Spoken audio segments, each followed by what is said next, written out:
बिस्मिल्लाहिर्रहमानिर्रहीम। अस्सलाम वालेकुम। मैं समी इब्राहिम हूँ। आप हमारा यूट्यूब और फेसबुक चैनल देख रहे हैं। सबसे पहले मैं आपको अडयाला जेल में आज जो इमरान खान साहब की सहाफ़ियों से गुफ्तगू हुई और जो अल-कादर ट्रस्ट की वहाँ पर समाअत हुई, उसके बारे में तफ़सीलात बताऊँगा। फिर उसके बाद इस्लामाबाद हाई कोर्ट में इद्दत में निकाह का मामला है और वो जो इलेक्शन कमीशन ने ट्रिब्यूनल्स को चेंज किया है, जहांगीरी साहब से केसेस लिए हैं, उस पर भी है। और फिर इमरान रियाज़ के बाहर जाने का मामला, वो भी डिवीज़न बेंच के सामने है। बड़ी इंटरेस्टिंग उसमें भी डेवलपमेंट है। लग ऐसा रहा है कि अदालतें जो हैं वो उन्होंने कुछ थोड़ा स्टैंड ले लिया है। लेकिन सबसे पहले अडयाला जेल की आपको रोएदाद सुनाता हूँ। वहाँ पर आज इम्पॉर्टेंट बात ये थी कि मुस्लिम लीग नून के बैरिस्टर अकील मौजूद थे और उनके साथ कुछ उनके हामी वकला भी मौजूद थे। पीटीआई के वकला जो थे वो बाहर ही थे, सिर्फ़ उनके 5 वकला को अंदर जाने की इजाज़त थी। लेकिन वो वहाँ पर मौजूद थे और वो उन्होंने कहा ये कि वो आए हैं देखने के लिए। किसी ने कहा ऑब्ज़र्वर के तौर पर आए हैं, कुछ ने क्लेम किया कि वो गवाह के तौर पर भी हैं केस में, तो इसलिए वो आए हैं और कार्रवाई देखने आए हैं।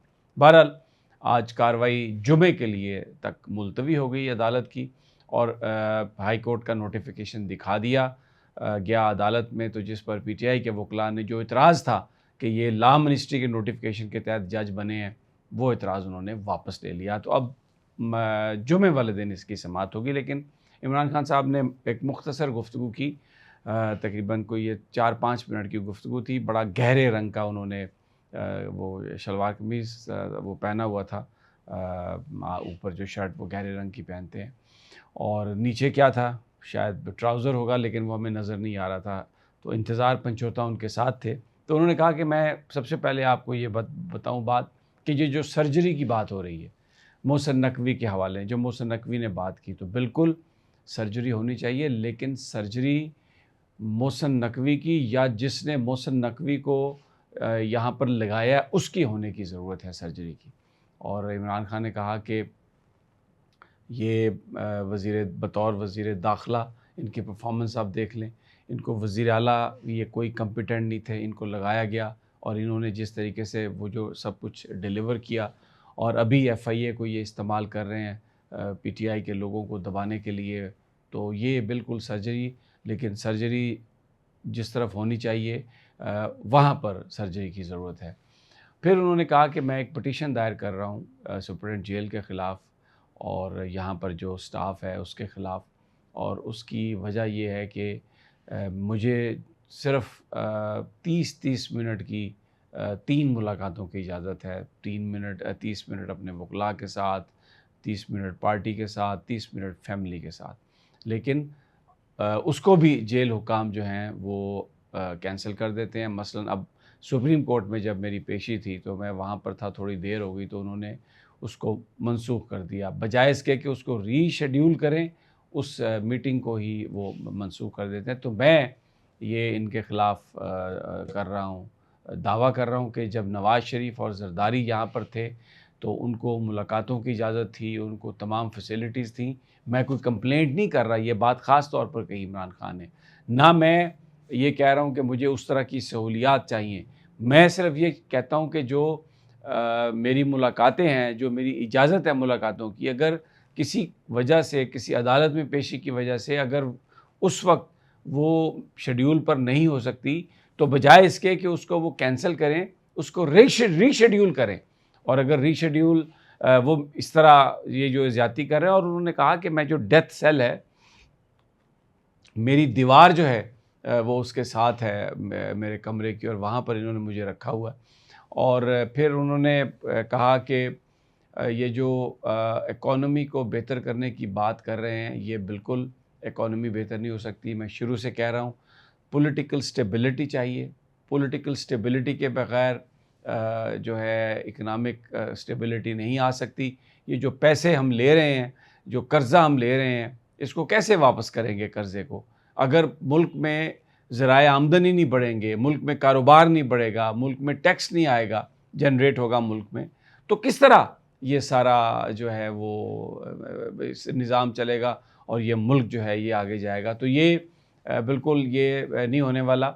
लेकिन उन्होंने कहा कि मैं मुकदमा भी दायर कर रहा हूँ। अच्छा, फिर उनसे आज ये भी सवाल हुआ कि बैरिस्टर फ़हद जो है मुस्लिम लीग नून के, वो मौजूद हैं। तो इमरान खान ने बड़ा इंटरेस्टिंगली कहा, उन्होंने कहा मुझे बड़ी खुशी है अगर वो यहाँ पर है। मैं तो कहता हूँ सबको इजाज़त हो, पीटीआई के लोगों को भी इजाज़त हो, ओपन ट्रायल करें। मैं किसी को नहीं रोकता, किसी की मैं रुकावट नहीं मैं डालता। उसके बाद हमारी बात हुई, अमजद परवेज़ साहब से भी बात हुई, बैरिस्टर अकील भी थे वहाँ पर। तो उनसे हमने ये गुज़ारिश की, उनको अर्ज़ किया कि जो जज जो बात कर रहा है, ट्रायल की जो प्रोसीडिंग्स है, सहाफ़ियों को बिल्कुल पीछे बिठाया हुआ है और वहाँ पर आवाज़ ही नहीं आती। तो कम से कम एक स्पीकर लगवा दें। तो वो बड़ा उन्होंने कहा कि उन्हें लाइटर नोट के जो बात आप यहाँ पर करने आते हैं, सुनने आते हैं, वो तो आप सुन रहे हैं और कर रहे हैं ना। तो ये पॉलिटिकल ट्रायल हैं। तो इनमें उन्होंने कहा हो सकता है कि किसी की भी इसमें कि ट्रायल जो है इटसेल्फ, उसमें किसी की भी वो दिलचस्पी ना हो। But he said that on A lighter note, एक स्माइलिंगली उन्होंने बात कही। और लेकिन जो सहाफ़ी हैं उनको आवाज़ जो है वो नहीं आती केस की। अगर वो केस को रिपोर्ट करना चाहें कि किस गवाह ने क्या कहा, वकील ने क्या झिरा की, जज के क्या रिमार्क्स थे, आप यकीन करें आवाज़ तो दूर, जो लोग होंठों को जो लिप रीडिंग करने के माहिर हैं वो भी नहीं कर सकते, क्योंकि वो इतनी दूर बैठे हुए हैं कि कुछ आपको वहाँ पर नज़र नहीं आता। और जब सहाफ़ियों से वो बात करते हैं खान साहब, तो फिर अमला आ जाता है, सहाफ़ियों को भी निकाल देता है। सामने आगे वो पब्लिक बैठी होती है, कुछ लोग जो सिलेक्टेड लोग हैं जिनको पब्लिक एट लार्ज कहा जाता है, उनको भी। तो वो बस उस वक्त इमरान खान साहब बात करना चाह रहे थे, लेकिन फिर वो पुलिस आ गई बीच में, जेल हुकाम आ गए, सहाफ़ियों से कहा कि आप निकल जाएं। तो वो फिर हंसते मुस्कुराते खान साहब कि क्या ये कर रहे हैं, तो वो उधर चले गए दूसरी साइड की तरफ। अब वहाँ पर मुख्तलिफ़ दरवाज़े बना दिए गए हैं और ख़ान साहब को भी वो पिछली तरफ से ही लेके आते हैं ताकि उनकी किसी से इंटरेक्शन ना हो। ट्रायल तो ओपन है, लेकिन to be honest with you, इसको ये कहना कि ये ओपन ट्रायल है, बिल्कुल कोई एक्सेस नहीं है। सहाफ़ियों को कुछ समझ में नहीं आता और कोई इसकी रिपोर्टिंग नहीं हो सकती। ये मैं आपको कह रहा हूँ कि ये फ्री एंड फेयर ट्रायल की जो डेफिनेशन है, उस पर ये पूरा नहीं उतरता। ये मैं बतौर इंडिपेंडेंट सहाफ़ी, ये मेरी ऑब्ज़र्वेशन है कि इसमें बहुत वायलेशन है। और पता है जजेस को कि सहाफ़ियों तक आवाज़ नहीं जा रही। जो आज नून लीग के वकला थे उनको तो सामने बिठा दिया गया। तो एक दफ़ा तो हम बड़े परेशान हुए कि ये कोई आपस में कोई क्लैश की सूरत हाल ना बन जाए, कोई नारेबाजी ना शुरू हो जाए। लेकिन बहरहाल शुक्र अल्हम्दुलिल्लाह कि खैर खैरियत से अब अगली समात जुमे को उसको फ़िक्स कर दी गई है। इस्लामाबाद हाई कोर्ट पर नज़र डाल लेते हैं। अभी जो डिवीज़न बेंच है,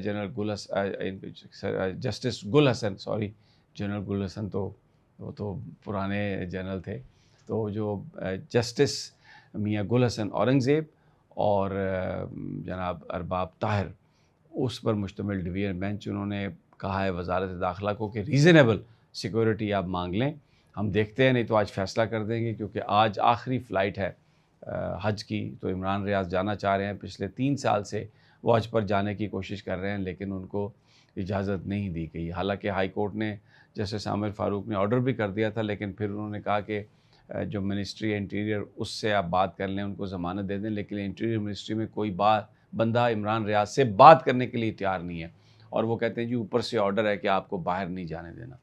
दूसरा, जो इलेक्शन ट्रिब्यूनल के मामले में जो इलेक्शन कमीशन का फ़ैसला है, जस्टिस जहांगीरी से जो लिए गए हैं सारे केसेस वापस, उस पे आज जस्टिस आमिर फ़ारूक ने कहा कि ये जो ऑर्डर है ये सस्टेन नहीं कर सकता। इलेक्शन कमीशन से कहा है आप गलत प्रेसिडेंट ना डालें, ये जो आप करना चाह रहे हैं मुझे इसकी रीज़न्स बताएं, अदालत को मुतमिन करें, वगरना मैं ऑर्डर पास करूँगा और ये आप एक गलत प्रेसिडेंट जो है वो कायम करें। तो लगता ये है कि जो इलेक्शन कमीशन ने कोशिश की है। अच्छा, एक बात मैं और आपको कह दूँ, इमरान खान साहब ने ये बात भी कही इलेक्शन कमीशन के हवाले से कि वो इलेक्शन कमीशन जो इंतहाई करप्ट इलेक्शन कमीशन है, जिसने हमारा मैंडेट चोरी किया है, हमें कहा जा रहा है कि हम वापस उसके पास चले जाएं। वो ट्रिब्यूनल के हवाले से ये बात कर रहे थे, जो अपीलेट जो सारी अब एक रिटायर्ड जज को बना दिया गया, जहांगीरी साहब से वापस ले लिया गया कि अब दोबारा आप इलेक्शन कमीशन के पास ही एक तरह से चले गए। तो जिन लोगों ने बेईमानी की है, जिन लोगों की वजह से फार्म 47, फार्म 45 का मामला क्रिएट हुआ है, अब हमें ये कहा जा रहा है कि वापस उन्हीं के पास चले जाएं। तो ये कौन सा इंसाफ है? ये खान साहब ने इस हवाले से आज बात कही थी। तो वो फिर अब आमिर फ़ारूक साहब भी इस बात का इंतज़ार कर रहे हैं। निकाह में इद्दत में जो निकाह का केस है उसकी भी तारीख पड़ गई है, नोटिस हो गए हैं, 2 दिनों के बाद उसकी भी समाअत है। तो बड़ी तेज़ी से यहाँ पर भी मामलात चल रहे हैं। तो ये अब तक की सूरत हाल है। जैसे कोई फ़ैसले आते हैं तो इंशाअल्लाह ताला वीलॉग में आपके साथ चीज़ें शेयर करेंगे। इजाज़त दीजिए, अल्लाह निगहबान। और मैं आपसे ये रिक्वेस्ट करता हूँ कि इस प्लीज़ हमारे वीलॉग को अगर आपको अच्छा लगा है तो इसको लाइक करें और इसको सब्सक्राइब भी करें। लाइक मैं इसलिए कहता हूँ और दोस्तों को भेजें क्योंकि फ़ायरवॉल आ गई है और बहुत सारी चीज़ें आ गई हैं, तो ये तमाम चीज़ों को दबाने की कोशिश की जा रही है। हमारे वीलॉग्स को स्क्वीज़ करने की कोशिश की जा रही है। तो आपसे दरख्वास्त है, जो भी हमारे व्यूअर्स हैं, कि ये जो एक हुकूमती एक तरीक़ाकार है आवाज़ को दबाने का, इसको नाकाम बनाएँ और इसको लाइक करें, इसको सेंड करें, अपना फ़ीडबैक दें। इंशाअल्लाह आपसे गुफ्तगू जारी रहेगी आने वाले वक्तों में। अल्लाह निगहबान।